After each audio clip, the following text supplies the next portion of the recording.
Our scripture reading this morning is from John chapter 20. It happened that one of the 12, Thomas, nicknamed Didymus or Twin, was absent when Jesus came. The other disciples kept telling him, "We've seen Jesus." Thomas' answer was, "I'll never believe it without putting my finger in the nail marks and my hand into the spear wound." On the 8th day, the disciples were once more in the room, and this time Thomas was with them. Despite the locked doors, Jesus came and stood before them, saying, "Peace be with you." Then to Thomas, Jesus said, "Take your finger and examine my hands. Put your hand into my side. Don't persist in your unbelief, but believe." Thomas said in response, "My Savior and my God." Jesus then said, "You've become a believer because you saw me. Blessed are those who have not seen and yet have believed." Ancient words for our present day understanding.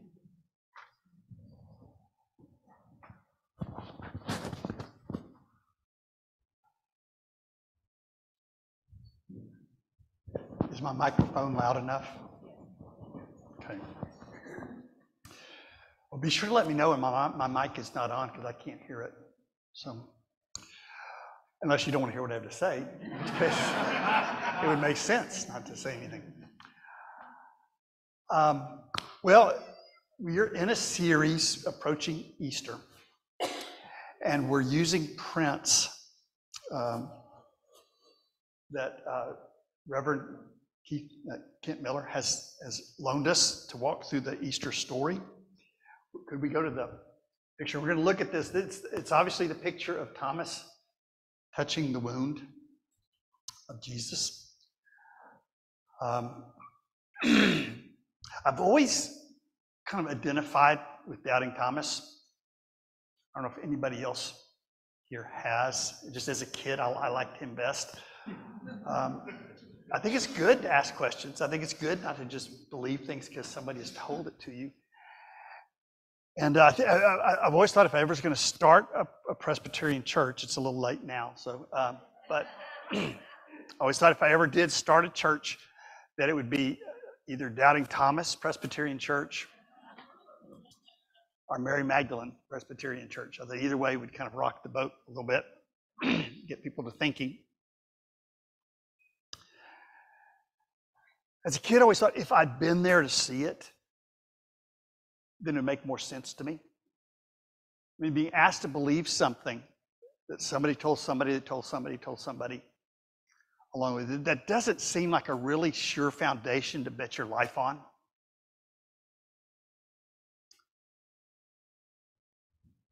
If I'd only been there, I would say to myself, if I'd seen it all. I remember as a kid, I did an experiment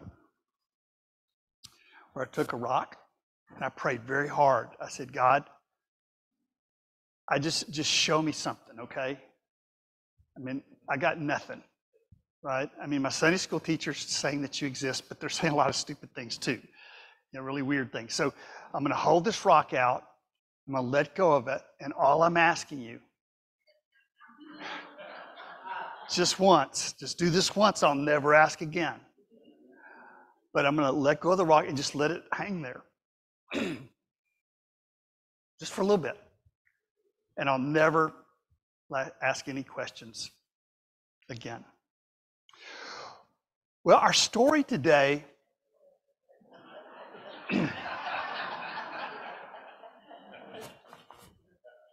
of course it floated. You want me to finish that? Yes, of course. So give generously to the Rigby Ministry. Levitation. No, it fell, and I kind of realized, okay, I think this is going to have to be deeper than what I was taught.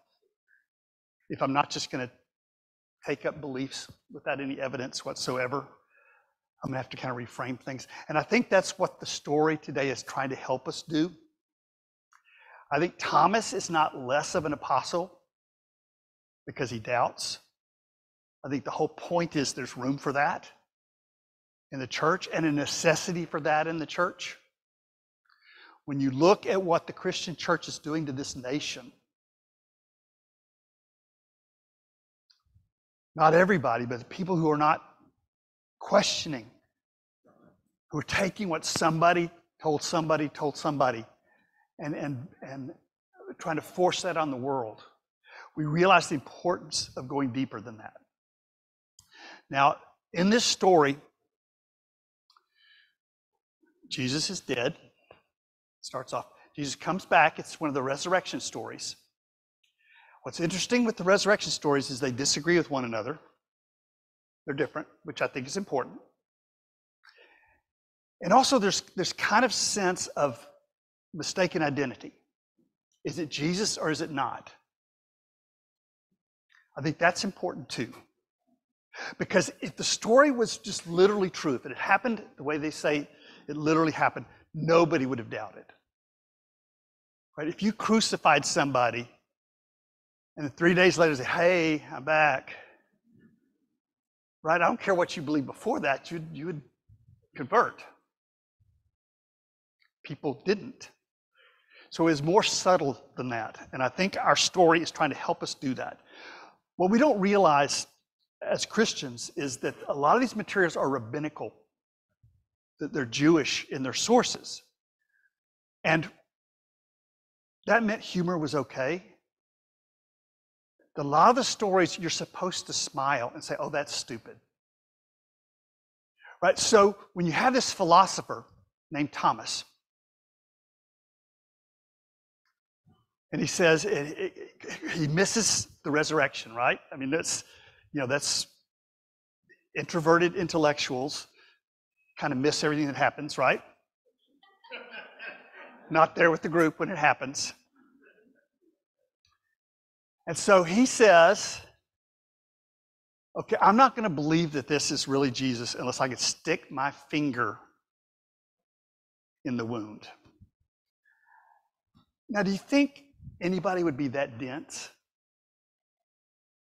Would anybody have that be the first thought?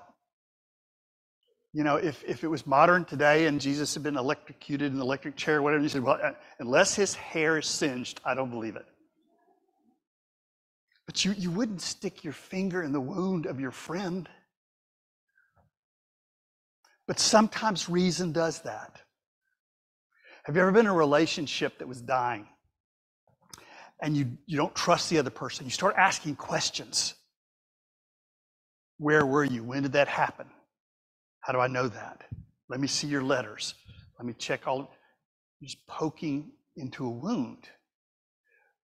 Reason can do that.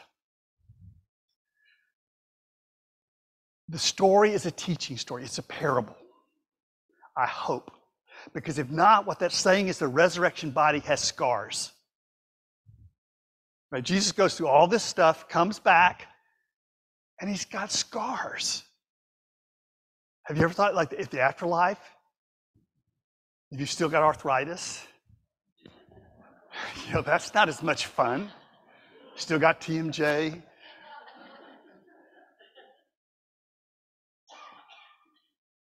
It's humor. It's humor. But there's a sacred truth in this kind of parable or joke. And the punchline is, you believe in me because you stuck your finger in my wound, but blessed would you be if you didn't need that evidence. Now, that's not discounting honest doubt. That's not what this story is about. Not believing in the resurrection is not going to tear your life apart. The only thing that puts a gun against your head is preachers that say, if you don't believe it, you're going to go to hell. It's a terrible project that needs a threat. It's a terrible product that needs a threat to sell it. It's the only way you can love God and Jesus and each other is because that's the only way out of hell. That's a broken religion. That's a pathological religion. The doubt that tears us apart is not a religious doubt. It's a doubt that life has any meaning. It's a doubt that love is worth the pain. Those are the doubts that tear us apart. And so those are the doubts that need to be healed. Whether there's 2 people in the Trinity, 3, 4, 5, that doesn't affect your life that much. Whether Jesus was wholly human, wholly divine, or 2/3 human, it's like, it's poetry. It's poetry. It's to illumine our lives. But that nagging doubt about ourselves, whether we're good enough, that nagging doubt we have about whether life is worth living, or whether people really love and care about us, those are the doubts that hurt us, that wound us. And if Christianity doesn't heal those wounds, I don't know what good it is. So let's look at this. We're going to look at some clues in the story that is deeper than just a literal story. The first clue, always look at the name. In a teaching story, the name is probably going to have some information in it. Thomas means twin. And if you miss that, then John says, which in Greek means twin. That should tell you, we're talking about some important information here in this parable. One of the words for doubt means double-mindedness. It's where you get caught in the either or. You get caught in dualism. And you start hair splitting. And you lose life. You're thinking so much about life, you're not really living it. And reason can do that to us. Have you ever been depressed and reason starts pumping out hurtful things? Getting you to doubt. You stupid fool, you always do this, you always say this. Nobody likes you, they shouldn't like you. Or about other people. They'll only break your heart. There's no point in trusting other people. Reason is a computer. It's an incredible gift, but it's a tool and it will tear you to pieces if you don't know how to balance it. I was so lucky as a philosophy major at UT. When I went there, most of the philosophers were empiricists, and they were, it has to be sensus, has to be happening physically, or it's not real. One of the first classes I had is the brain is the machine. That's all you are, is a machine. But there was one professor named Robert Solomon. That's a good name for a philosopher, I think. Lucky break there. And his big thing was that without emotion, philosophy doesn't mean much. And what he did is he showed how rationalism and empiricism are circular arguments. Because when you say everything has to be scientifically true, that means you have to take what you care about out of the equation in order to be objective. And then your reason follows through that life doesn't matter. Nothing is worth anything. And you forget that you took what you care about out of the equation. So if you only have reason, it will tear us apart. In addition to reason, we need to care. It's the balance of truth and value. Value does not come from reason. It comes from empathy, compassion, intuition.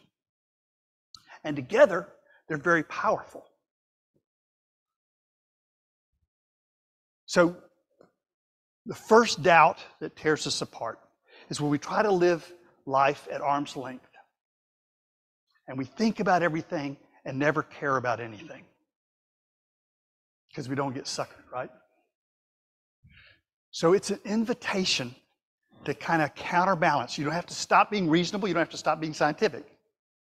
But to realize that meaning in life comes from what you care about. And that's part of what Thomas is going to realize. Right? Here's this friend of his, and he's so concerned about being tricked that he's holding him at arm's length. Notice in the story, it doesn't say that he ever did touch Jesus. Right? When Jesus said, "Go ahead and touch me," then all of a sudden he says, my Savior, my God. Again, it's a parable. The sacred is there, always available for us, but we have to have something we care about. One aspect of doubt is when we think about life so much that we forget to live.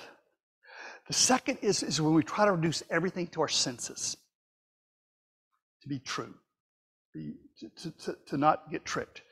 The clue here is that it happens on the 8th day.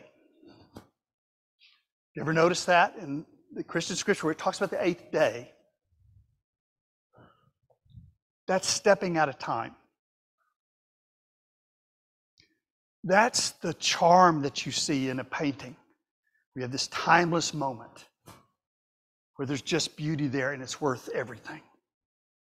Or some truth strikes you, the ground of your being, and time stands still. That's the 8th day.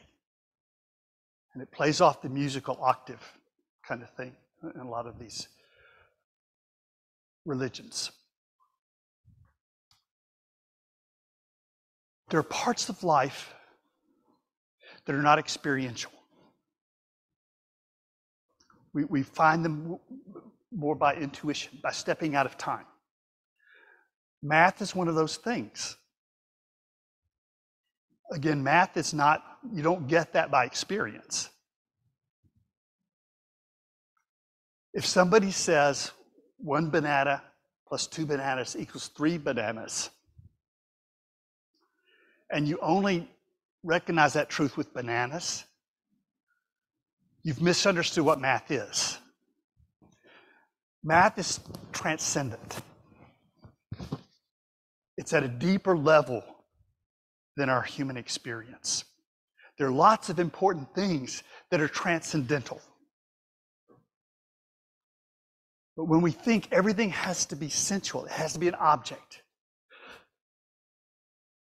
If Jesus is telling the truth, I can touch the wound. Or if the resurrection is real, the body had to get up. See, that's as sensual as anything can be. It's fundamentalism. It's saying if it's not true to our senses, it's not true at all. We don't want to hear poems. We don't want symbols. We don't want metaphors. We don't want parables. Here's a wonderful quote, I think. And I've seen this from the same thought from mystics all over the world about the idea of the transcendent, something deeper. This one says, most people do not live from a deep place within themselves, but instead float around on the waves at the surface of the ocean of life. The wise dive deep into the ocean, swimming below the surface commotion and traveling deeper and deeper into the stillness until they reach the bottom, the ground of their own being. In your ultimate truth, you are one with this stillness. I've heard this said thousands of ways, but it's basically that we're the expressions of something deeper. Whether that's the cosmos, right, a cosmic process, whether there's a cosmic being who does this, it almost doesn't matter, does it? That beneath all of your problems, no matter what those are, no matter how important they are, there's a deep stillness, an abiding connection that can't be broken. Do you remember hearing the story of Sir Isaac Newton, supposedly discovering gravity, sitting under a tree, the apple falls, hits him on the head in some of the stories? Biblical stories are like that. You can't know if they happened or not. But once you start learning the principles of gravity, it doesn't matter whether there was really an apple tree. The story brings you to the threshold of the transcendental. So the bad news is you can't touch it because the transcendental is invisible, it's inaudible, it's intangible. The good news is you can be touched by it in thousands and thousands of ways. Every time you are there, it is there. Every time you look at something beautiful, a sunrise, a baby, and time freezes for you, and you see beauty, but you feel like there's something invisible behind it, you're experiencing the eighth day. Every time you've heard beautiful music and you stop and there's silence and you realize the silence is the heart of the music, you're experiencing the eighth day. So that doubt that tells you everything has to be experiential is the doubt that needs to be healed for us to experience this dazzling mystery that enriches our lives. The third doubt that we need to get to know and to get beyond is that idea of playing it safe and never being confident enough to risk ourselves for anything or anybody. That makes sense, doesn't it? You want to live, you don't want to die.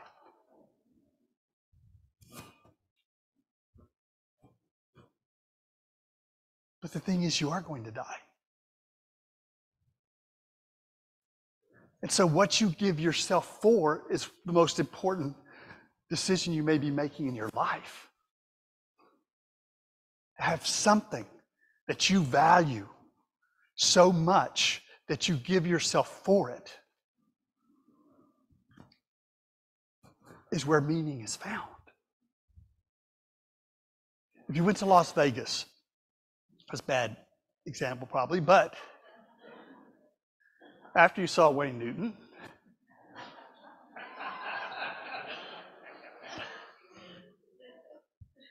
if your goal was to keep all of your chips and you never played any of the games, you never ran any risk, and you got through and you died, you thought, well, I've got all these chips. Have you ever been at somebody's deathbed and they realized they didn't live their life?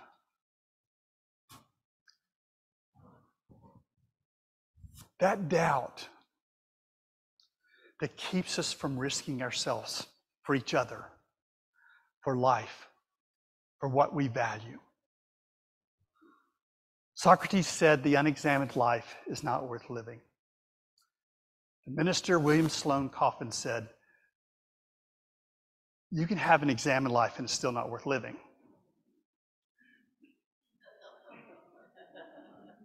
What's not worth living is the uncommitted life. So to decide what you value and to give your heart to it, to give your life to it, to empty yourself for it, is a source of joy, peace, and meaning.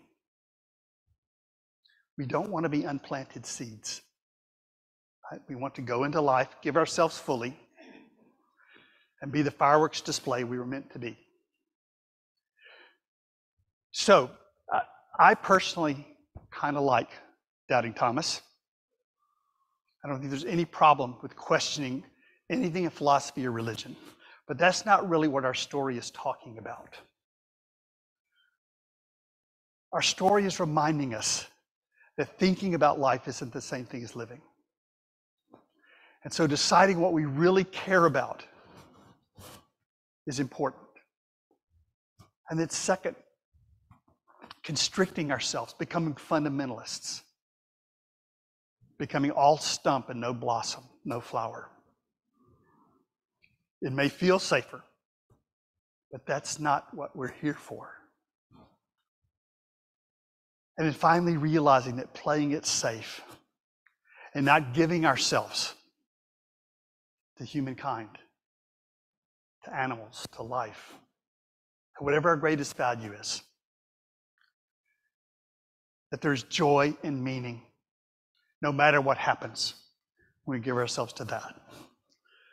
The doubt that tears us to pieces is not theological.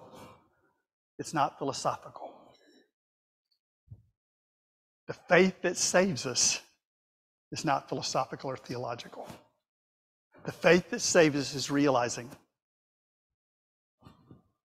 that life is worth living and that love is worth the pain. Well, this is my understanding of our story today. We're going to take a moment for you to think about how you would have preached this passage. Thank you for your attention.